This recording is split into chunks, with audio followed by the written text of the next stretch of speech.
Bismillahirrahmanirrahim. Assalamualaikum warahmatullahi wabarakatuh. Nama saya Tati Hasanah dari TK Aisyah, Kecamatan Majalaya, Kabupaten Bandung. Akan mencoba tantangan PPLKB di bulan Juli tahun 2024 tentang reportase. Insya Allah saya akan mewawancarai seorang calon guru BK, yaitu Saudara Fadli. Assalamualaikum Saudara Fadli. Izinkan saya untuk mewawancara Anda terkait bimbingan konseling. Baiklah, untuk pertanyaan pertama, apa itu bimbingan konseling? Jadi bimbingan konseling ini secara umum adalah sebuah layanan yang diberikan oleh seorang konselor kepada seorang konseling menyangkut tentang pribadi, sosial, akademis maupun karir. Tujuannya adalah untuk menyelesaikan sebuah masalah itu sendiri hingga merasakan puas gitu ya si konselingnya dan mencapai tujuan yang apa dia inginkan. Baiklah, kita lanjut aja ya untuk pertanyaan yang kedua. Siapa saja sih yang biasanya membutuhkan layanan bimbingan konseling ini? Yang membutuhkan layanan bimbingan konseling ini ya semua manusia gitu ya, karena tidak lain dan tidak bukan manusia itu pasti memiliki sebuah masalah ya. Jadi untuk siapa saja ya, untuk anak kecil bisa, untuk remaja bisa, dewasa bahkan sampai orang tua ya. Jadi untuk semua kalangan ya. Ya, semua kalangan. Kemudian kapan sih waktu yang tepat untuk seseorang mencari bantuan bimbingan konseling? Untuk waktu yang tepatnya adalah ketika seseorang mulai merasa bingung atau bahkan merasa stres ya. Contohnya ketika merasa bingung itu seperti ini. Ketika ada seorang siswa yang dia lulus SMP, kemudian dia ingin menentukan lanjut sekolahnya kemana, maka di waktu itu diperlukan bimbingan konseling untuk memberikan saran atau memberikan layanan ya, sehingga si siswa mengerti dan mengetahui potensi diri kemana dia lebih baik menuju.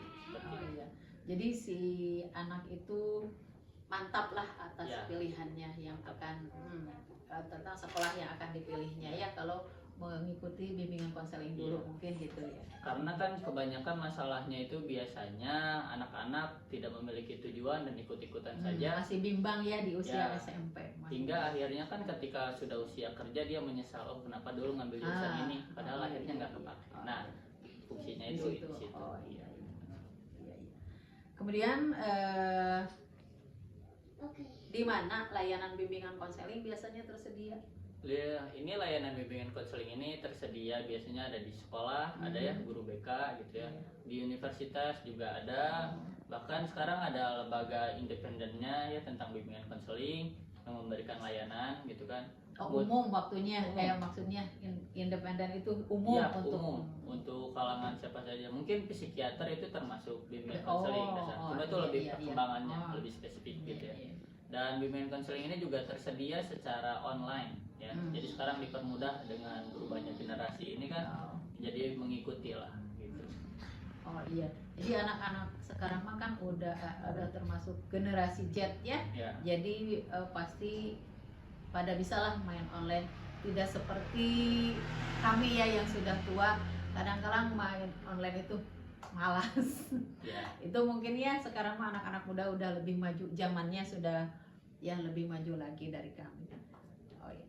Selanjutnya pertanyaannya, mengapa sih bimbingan konseling penting bagi individu? Penting ya karena tadi manusia itu tidak lepas dari masalah. Konseling ini itu membantu untuk menyelesaikan masalah tersebut.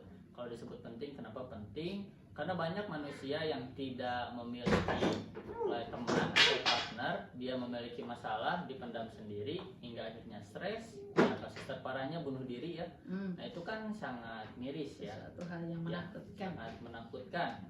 Nah dan jangan dianggap monoton, maksudnya tuh bimbingan konseling itu harus sama guru BK, harus sama ini, harus sama itu.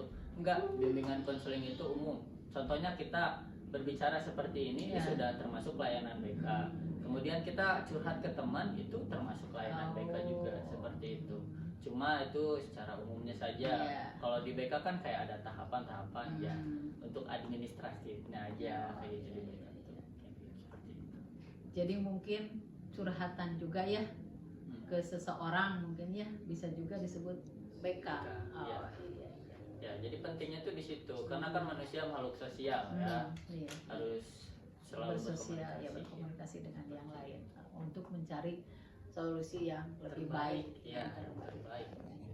Iya, terima kasih Pak Badli untuk pertanyaan yang mungkin ini pertanyaan yang terakhir ya. Bagaimana proses bimbingan konseling biasanya berjalan? Untuk ini tahapannya ya, kalau secara teori itu pertama kita mengidentifikasi masalah. Apa sih mengidentifikasi masalah? Mengidentifikasi masalah itu kita mencari dulu masalah apa yang terjadi kepada konselor ini. Contoh, ketika ada seorang siswa yang dia mengalami introvert atau susah berbaur gitu ya. Kemudian kita cari dulu nih masalahnya itu apa? Kenapa dia tidak bisa berbaur? Apakah cara dia berkomunikasi? Apakah dia malu dengan fisik dia sendiri? Ataukah emang dia memiliki trauma di masa lalu sehingga dia tidak bisa berkomunikasi sama orang lain?